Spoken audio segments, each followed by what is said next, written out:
Let us gain knowledge and wisdom from the college football, yogi on the mountain. He's called Dave Bartoo. He's with the College Football Matrix. Dave, man, what are you up to, brother? Oh, dude, I'm actually, okay, you'll like this. So for my Patreon account, I have two of them. I got a college football one and an NFL one. And I'm actually modeling out play caller behavior, situational behavior. So, like, I don't know, when you're playing Alabama, would you like to know the top 20 tells of Ryan Grubb in his career? Well, of course. Right? Would you, if you're watching the Cowboys, would you like to know what Brian Schottenheimer did last year and what he does for his career in situational football? I'm going to go with yes again. Yeah, right. So I've literally been mapping out every single offensive coordinator that still has a job from last year and new ones that have a career, and I'm mapping out their play calling behavior. So as a fan, you can sit there and go, okay, this is what this guy's really good at, and here's what the defense is really good or bad at. Let's see what happens. To a degree, doesn't every coach have tendencies? Because, you start with this base belief system, which is going to lead them in a certain direction anyway. And then even within that, it narrows down from there, correct? It does, but what we'll find, though, is situationally, it will change year over year. A lot of it has to do with personnel change and confidence that a head coach has. So let me give you an example. You had Colin Klein last year, right? Yep. You don't have Colin Klein this year. Correct. You have an offensive coordinator who's never called a play in his life this year. Okay? So whatever Mike Elko did situationally, historically, he is going to be far less aggressive.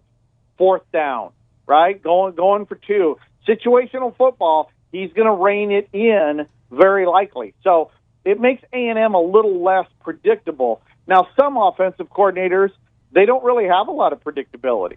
There's not an edge in every single game. Colin was actually very, very good at not doing the same thing twice. He was largely unpredictable as a play caller.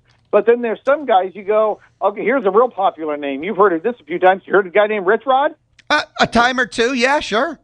Job or 10. By November, we had him graded as the most predictable play caller in college football. The numbers knew what was coming like 85+% of the time on nearly every play based on down, distance, field position, winning, losing. Highly predictable offensive coordinator. So I'm just going through and I'm just going to post these for fans, subscribers of all the Patreon accounts to just be able to go, trying to guess what's coming next. Little kind of a little interactive exercise that I'm doing for fans. I know that you have grades on like every coach, FCS, and probably deeper than just that. I wanted to take a look at Texas A&M for a little bit before we jump into the SEC. And who is the highest graded coach on the A&M coaching staff? On the A&M coaching staff, well, let's see here. Now Mike is really good, okay? Mike is really good as a head coach. I think we just published our top 5 head coaches by their career grades and by their conference. And I believe, let me go down here to the SEC. Yep, Mike Elko, top 5 head coaches in the SEC. Mike Elko, number 3. Mike Elko. And I know a lot. Go ahead. Yeah. And I was going to say, I know a lot of people listen and be like, how is he there? How is he above Lane Kiffin, right? And this is his career. It's not what he did last year, okay? It's a compilation of a bunch of things. Number one, I think a lot of people forget what he did at Duke. Not only was it really good at Duke, but he turned it around. Look what he started with, okay? Comes to A&M. Look what he started with at A&M and where he took it. We call that progression. On the flip side, we got regression, right? Guys who inherit something good, like a Mark Helfrich, and takes the Ducks to a national championship his first year. Oh, he's a great coach. Guess what? Every successive year got worse. So we build in regression and progression, and you look at Mike Elko as a head coach, his progression, he's done it 2 places now. he's elevated 2 separate programs. He's highly what we call portable. And so his career grade as a head coach, I mean, the best coach on the staff happens to be your head coach. And I don't have his DC numbers in front of me, but he is a hell of a defensive coordinator as well. But at this point in his career, he's actually a better head coach than he is a DC. And, okay, and what I'm about to say is stupid and obvious, and that's more important. Because when you're the head coach, your fingerprint is on every single it better be on every single part of the program. Exactly. It's staffing, and it's staffing not just coaches. You're staffing the guys who are doing your player evaluations. So, yeah, you and I both want the highest-graded head coach over the highest-graded OC, DC. Now, but it doesn't hurt to have a really good DC. No, not at all. Right? Especially when your DC is weak. I say in my numbers, Jay Bateman is one of the weakest DCs in the SEC. And I think a lot of his success at A&M, and I say success pretty loosely because I think that defense was, 55th 2 years ago? Wasn't that good. No. For the overall talent to the schedule, wasn't that good. So,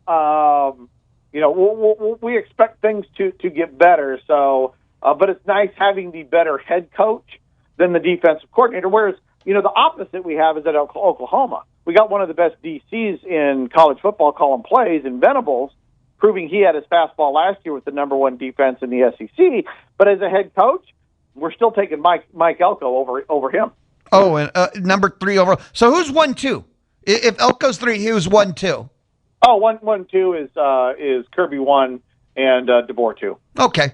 Now DeBoer, I know these are lifetime grades. Is there a way to take the Alabama grade? Because do you buy into? Do you have numbers? Where do you sit with he's doing less with more? Now that he's at Alabama, he's not coaching up to that talent level. No, but we're talking 6 years as a head coach. Okay. Right? Okay. Yeah. Okay. Yeah. We're talking 6 years as a head coach. So look what he did at Fresno. Turned it around immediately. Had instant impact. Progressed that to a very high level. Washington, immediate impact, 6-6 program, boom, 2 years later they're in the playoffs. Okay? Now Alabama, there's nowhere to go in Alabama but down. We talked about, that part of it. Everybody in the SEC knew no matter who taken over that job. Heck, Nick Saban quit because he couldn't even be Nick Saban anymore. He couldn't stack the depth. He couldn't even replicate what he did. And so we expected a step back. Now last year, it's not a trend, but a trend has to start somewhere. And last year wasn't good, right? And so this is your recency bias coming up going, okay, 4 losses, Saban doesn't do that. How good of a head coach is he? We're still looking at all 6 years as a head coach. Same thing with Mike. Mike may have actually graded out even better at Duke than he has at A&M because of how far he took a team that recruits at the bottom of the conference. So, we try to look at the high and the low and try to find a ceiling and a floor. And this is why we don't give guys full grades until 4 years at their position. No, we don't want. Fair, yeah. We don't want any one-hit wonders. We don't need Doug Bell, getting a 5-star rating after year 1 and getting 10 guys back and then having a bottom 10 defense and go, oops, our bad. What can you tell us about Lyle Hemphill, who's the new defensive coordinator for Texas A&M? Okay, well, see, now Lyle has been on our radar for a minute. Okay, he was. We've been watching him, and the numbers have been telling us that this guy has. I am much okay. And okay, here let me simplify this really quick for A&M fans. Dave, Hemphill or Bateman? Hemphill all day. I think this is a huge upgrade, at least in opportunity, because Bateman never produced a good defense. And so I think this is a upgrade defensively, and I really like the opportunity here. Obviously, he hasn't been having to prove himself at this level, right? And so I think the ability, though, and the potential is very high. I actually lean toward the defense having the improvement and the offense having the big regression this year. And they kind of flip-flop in terms of their direction in 2026. Why the offensive side? Because Holman Wiggins is going to be there, and we have no grade because he's a first-time OC. We do have his position grade, but that doesn't apply. Correct. We have a phenomenal position coach, right? I mean, one of the best in the country. He's done it in a lot of different spots, and I thought it was a massive win for Mike when he was able to pull him. But we're asking so much of a guy. Last year, 2025, that was the single most scoring efficient offense in the history of A&M. Okay, even in the Big 12, this century. Okay, that's your best offense you put out there. And now the guy that has to come and replace that is a guy who's never called plays before. So I think naturally we're just going to have some regression a little bit. How far back? I don't know. All we can really do right now is just sit back and wait and see how the cards fall in the first month. Holman Wiggins was your top graded wide receivers coach from this past year in the SEC. Mm-hmm. Yeah, like I said, this is an elite position coach.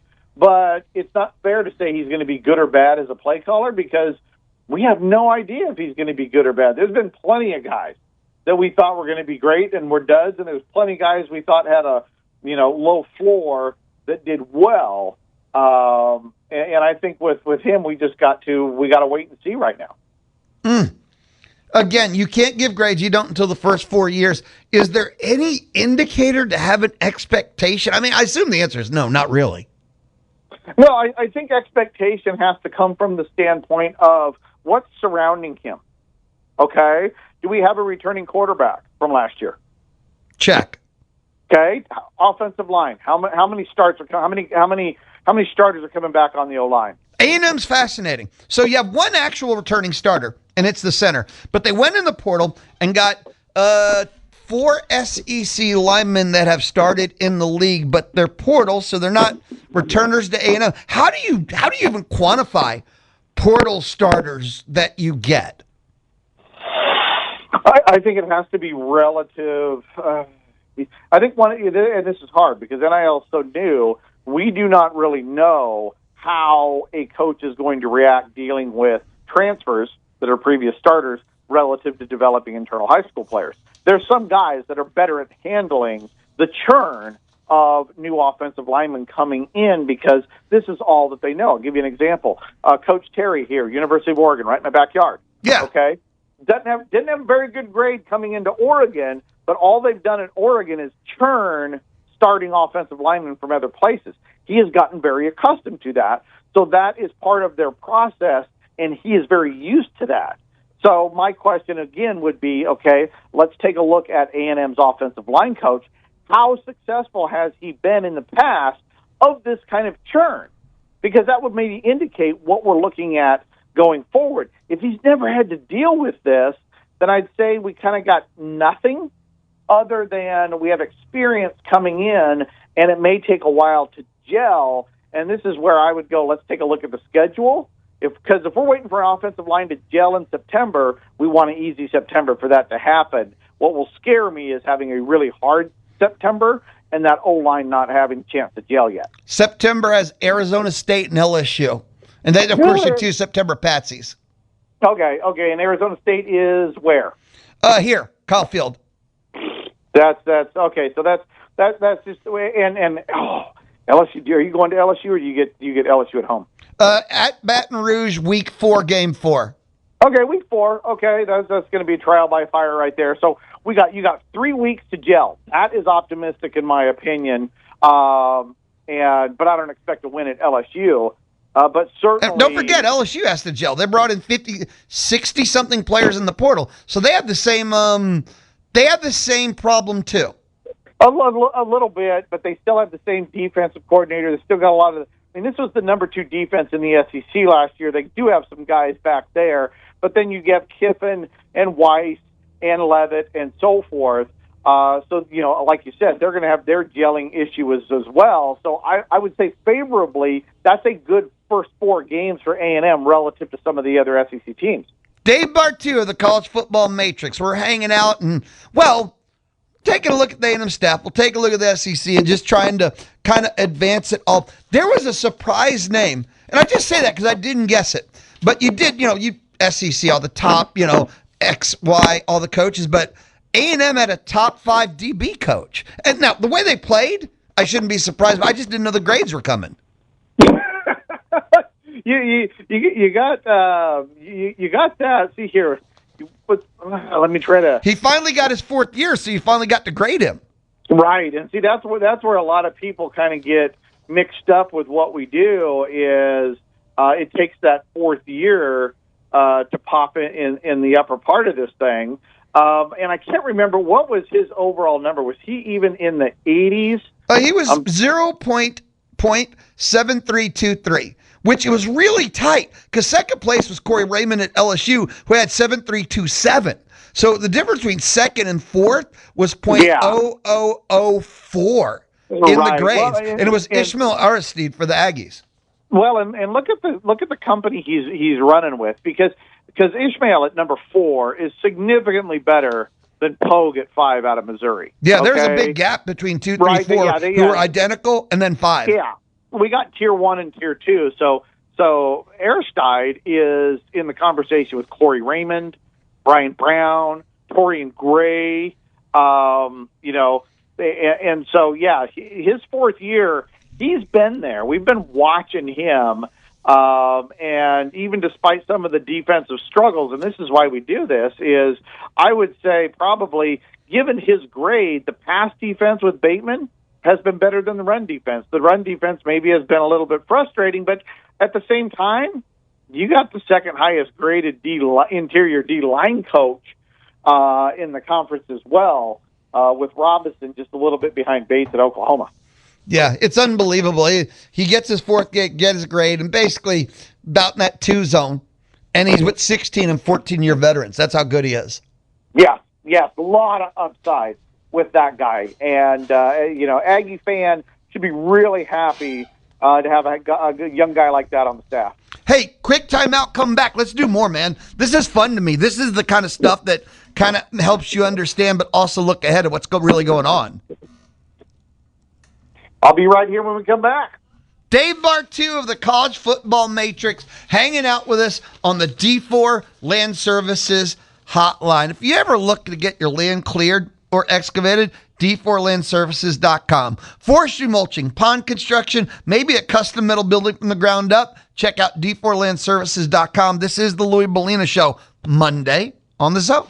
The Money Machine Back to School begins July 27th. Are you ready? Your chance to win $5K from the Zone and the Louis Bellina Show.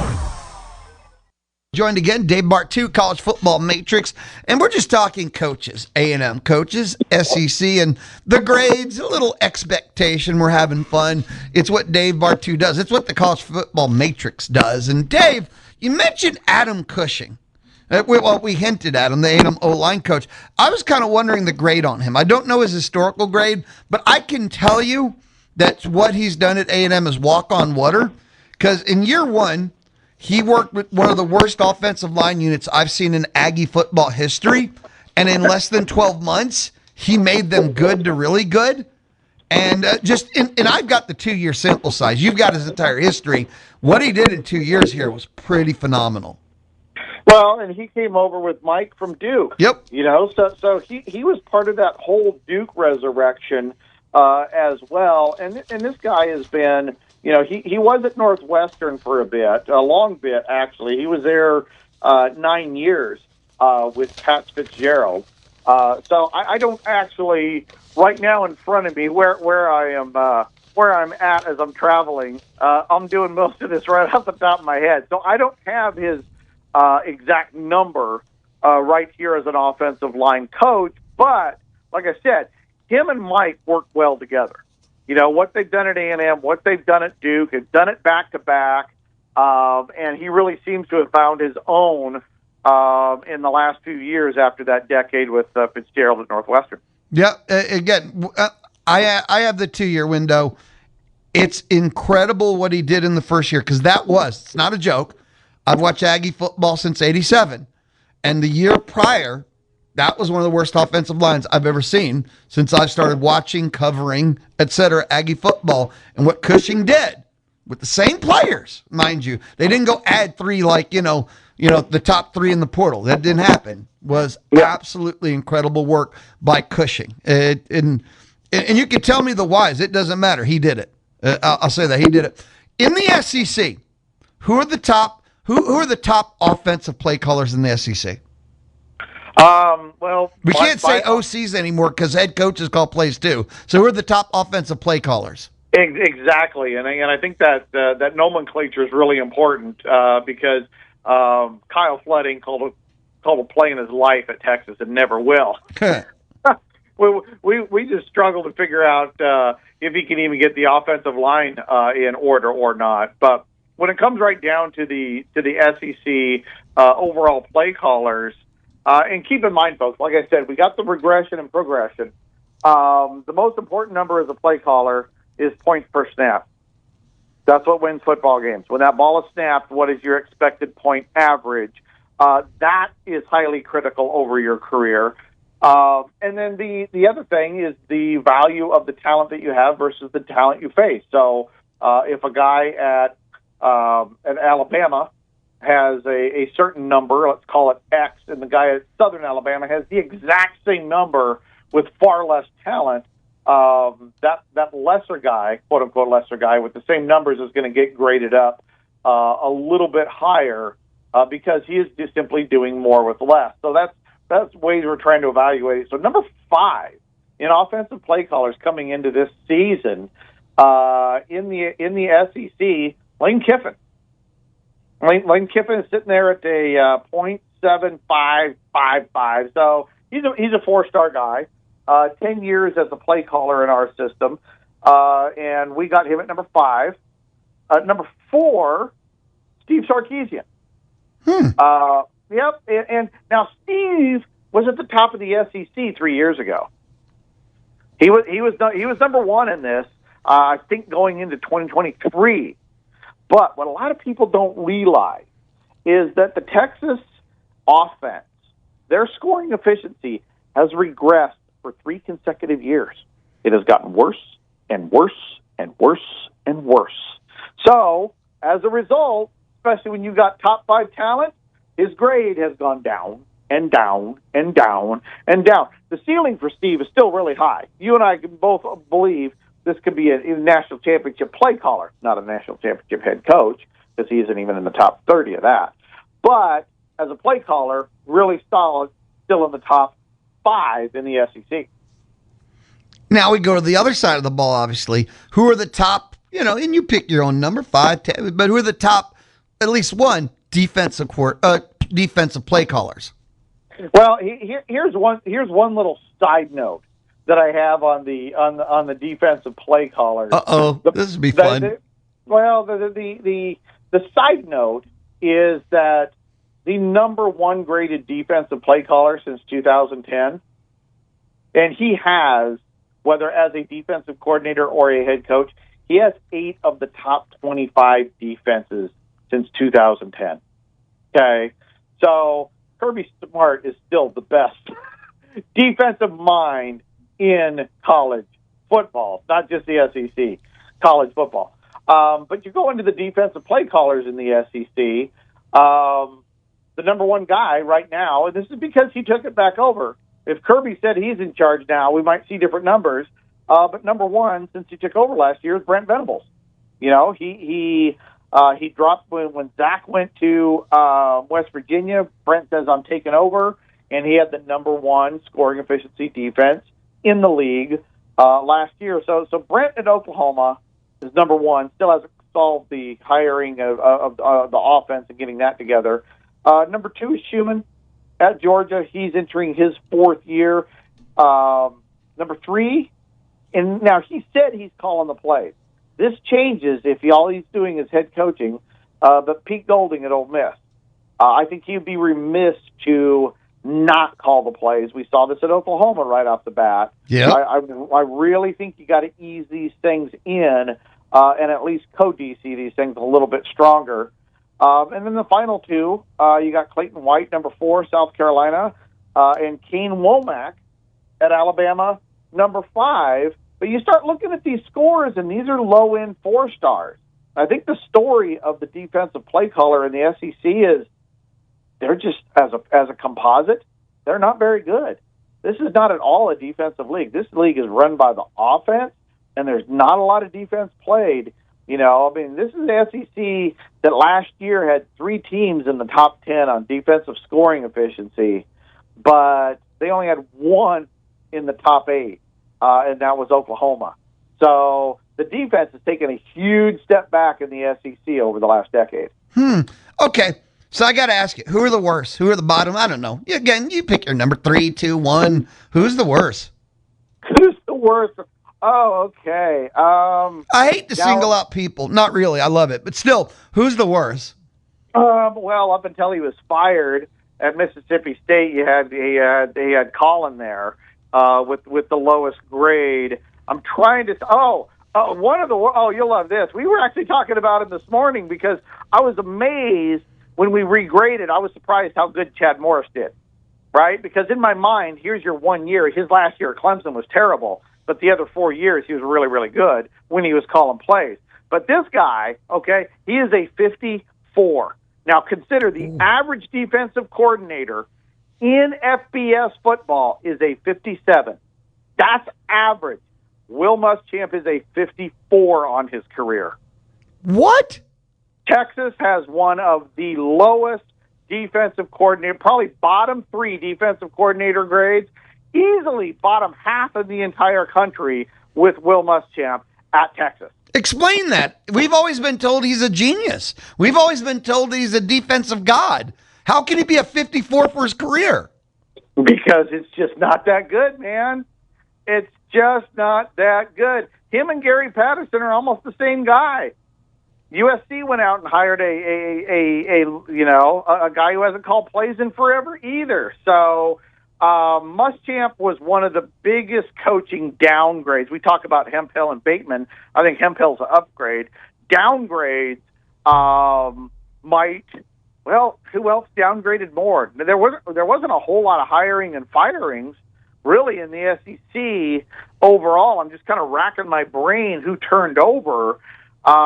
Texas might have the biggest OC or DC downgrade in the SEC going into 2026. Wow. On that note, Dave, I think that's perfection right there. I think that's, you realize here in Aggieland, people are just like, rah, cheering. I mean, that's just absolutely unbelievable. Because again, I guess we'll call it the myth is that Muschamp's a defensive beast, God, and your numbers do not bear that statement, that belief system out at all, actually. No, I would say Steve Sarkisian ran out his defensive coordinator beast that's been carrying the Longhorns the last 3 years. He threw him under the bus. He did, because he was taking so much offensive heat. He threw his DC under the bus to kind of, look at the left hand, don't look at the right hand. Exactly. The seat was so hot, somebody else needed to get fired, and he got rid of a top 5 national championship caliber defensive coordinator. That defense was holding that whole house of cards together, and he ran him out the door only to downgrade the defense. I would take the under on Texas and I mean underperforming this year because of that coaching change. Be awesome, dude. Hey, I don't know what your plans are in the fall. You'll be getting a text message from me, but dude, you got to hang out with us a little bit, man. I miss you too much. I need to come down and experience the home field and an Aggie tailgate, brother. I know you love college football, so I know you'd love every second of that. Be awesome, dude. Hey, thank you for the time. I enjoy it so much. Thank you, sir. Later. Dave Bartoo of the College Football Matrix, hanging out with hanging out with us on the D4 Land Services hotline. When we return, here on the Louis Bellina Show, presented by CC Electric, when we return, the sprint to the finish. The Louis Bellina Show, the soundtrack of summer. This is clearly not happening. Let's just get out of here. No, but you can hang out with him during lunch, 11 to 2 on The Zone. The Zone. A couple of things I want to share with you. Maroon and white news and notes, whatever. The Texas A&M SEC takeover on the SEC network. Got an email like 30 minutes ago. They have all the teams and dates, but we care about Texas A&M. Yes, no, maybe. July 17th. Mark your calendar. Tell your friends. Make your plans accordingly. The Texas A&M makeover would be even more fun. God, that would make me laugh. But no, the Texas A&M takeover of the SEC network is July 17th. And they just do it in alphabetical order in case you're wondering. Like, it will begin on Friday, July 3rd, which is this Friday with Alabama. It will end on Saturday, July 19th with Vanderbilt. A&M is Friday, July 17th. They don't have the full list yet, but the A&M Volleyball National Championship, I believe, will close. That should be prime time, but it's okay. And the baseball win over Texas, that's the two they've announced. But the Friday, July 17th is the A&M SEC Network takeover. Tell your friends. Athlon Sports leaked today. 8 members of the A&M football team earned preseason recognition from Athlon Sports. This is All-American honors. Mario Craver, Marcus Ratcliffe, second team All-American. Mark Naboo, all second team, all SEC second team. Wide receiver Terry Bussey, all second team SEC. So those are your Athlon Sports preseason recognitions. Marcus Ratcliffe, Mario Craver, All-American second team honors, and that's also all SEC. I guess I didn't say that, but they're all SEC. Mark Naboo, second team all SEC. Terry Bussey, second team honors as a kick returner, SEC. And it's a Louis Bellina thing. That's me. Hi, hello, and welcome. I don't do honorable mention in third teams because at some point, like 70 people are getting honored. I only do first and second teams. I don't care who it is. So Athlon Sports has announced. I will share from earlier today. If you want to talk about pure joy and excitement, the Billy Lucci tweet from this weekend. You know, the 5-star wide receiver committed, and A&M got their 7th, and ESPN, even who's the most hardcore of them all, talking about Eric McFarland III committed, and just Lucci with the cap 7. That's 7 5-star pledges for Elko and the Aggies in 2027. And that doesn't even include, is it 6 more? They're like in the top 60 overall that don't even have the 5th star. What's going to be fascinating when they do the re-rankings, you're going to have those services that can't hate it, that do hate A&M, and they might lose a 5-star. But by most other services, I wonder if A&M could go from their 7 5-stars and maybe pick up 8 or 9 on the re-rankings, because that's how high some of the other players are ranked. We live in good times. We live in good times. If you're suffering from Boss and you're wondering if the football is going to be pulled out from in front of you, I'll just say you're doing it wrong. Enjoy this. I was here for the Elko number one, which was at the time the number 1 overall of all time. And that's the pace this is on. And you can live in fear of it or just sit there and high five Elko and look forward to the future. It's your call, of course. A&M track and field yesterday. Breaking news. Leroy Burrell, Auburn? Nope. Leroy Burrell, Texas A&M. They got their guy. What I'm about to share with you is for entertainment purposes only. It's entertainment purposes only. If you take it any further, that's on your head. But SEC Texas A&M country. Because I always want to share where and what I get stuff from. But it's the top 10 highest rated players, Texas A&M, EA College Football 27. Entertainment purposes only. EA Sports top 10 Aggie football players, just straight up by grade. Number 1 should be obvious at this point. Mario Craver is the number 1 nationally graded, anticipated, call it what you want, player. He has a 91. After that, this is the top 10. 2 through 10, number 2 is 89, number 10 is 87. And these are the players we know we expect. Marcus Ratcliffe, Dalton Brooks, both have an 89, and that's your safety group. Marcel Reed has an 88. So does Into Saka. which I will take that from my quarterback and D end. Now, that's your top 5 players. So 6 through 10 all have an 87. Des Ricks, Reuben Owens III, Cohen Eccles, Ray Coney, and Isaiah Horton all have an 87. So there's a 5-way tie for 6th. And this is the A&M highest rated players in EA College Football 27. Like I said, entertainment purposes only, do what you want with it, but it is off season. And I saw this, and I could have done the math, but me doing math, nah, man, you don't want that. Innocent people can get hurt. But we're 10 weeks away from Aggie football. You know, we're not week 0 in it, right? But is that right? For me, I just got to make it to SEC Media Days. Because you get that influx, like, need a fix. You get that shot to the system of 4 straight days, 4 teams per day. Players, A&M report like a week later. We're home. We made it. If you're with us, if you're with me to SEC Media Days, we've made it. But yeah, 10 weeks away from Aggie football. We're so close. Just got to make it to SEC Media Days, which is the week of, I need a calendar in front of me. If only people would quit messing with my mouse pads, because now they've rearranged them. Somebody took half my mouse pads off the mouse pad stack, and as a result, I don't have a 2026 calendar at the top of the mouse pad stack, so I can't read them quickly, because people always mess with stuff inside the Charles Schwab studio like it's their home, because we're missing half of that stack, and for some reason, the top mouse pad is now 2024, which is not helpful at all, actually. Where did the 27 go? Oh, well.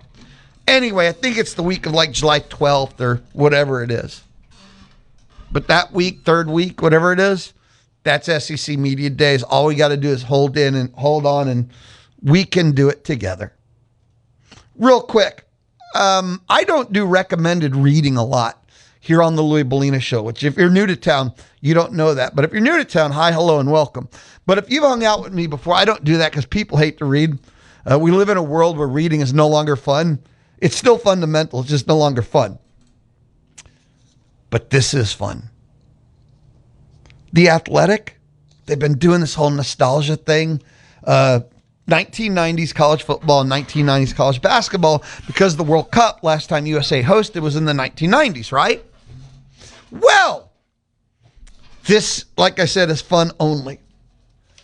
They have a story article called The Hella, Hella, The Hella Atrocious History of College Football's Most Daring Uniform Designs. And they talk about how uniforms changed forever because in the 90s, teams finally stepped out and messed with their uniform designs. That's tied into one of the things why I think the 90s might have been the golden era. And part of it was the TV rulings from the court allowed conferences to finally control their own rights, and there were new TV deals, so we got college football on TV for real for the first time. Everything changed, and that's why it exploded. Well, so teams started messing with their uniforms for TV.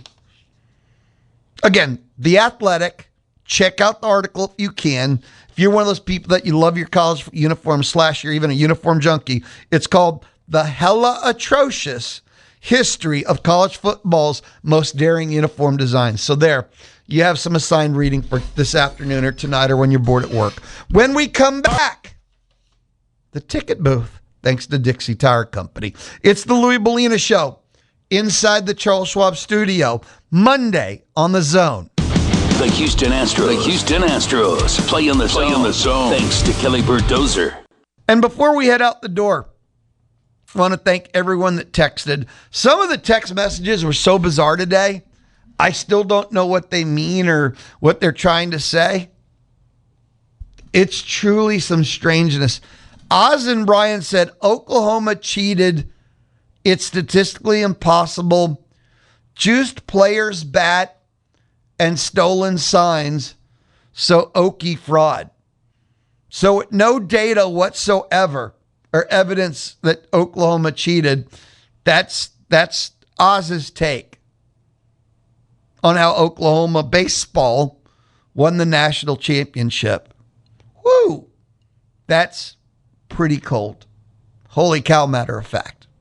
I got to go. Again, I'm going to be back tomorrow, and the ticket booth will open every day this week, multiple times. So if you're not lucky enough today, there's tomorrow and Wednesday and Thursday. But remember this, on Friday, it's a Week That Was presentation of the Louis Bellina Show. I got to go. Paul Feinbaum, Chip Howard, Astros tonight on The Zone. It's free. It's free. And emailed to you daily. Sign up for The Zone All Access newsletter at zone1150.com. Monday through Friday, 8 a.m. Start your day with the guests for TexAgs Live, the Louis Bellina Show, and Chip Howard Sports Talk. Plus, get the latest programming news and notes, contest signups and reminders, and find out when and where your favorite teams play. It's the Zone All Access newsletter. The Zone All Access newsletter. And you can sign up now at zone1150.com. That's zone1150.com.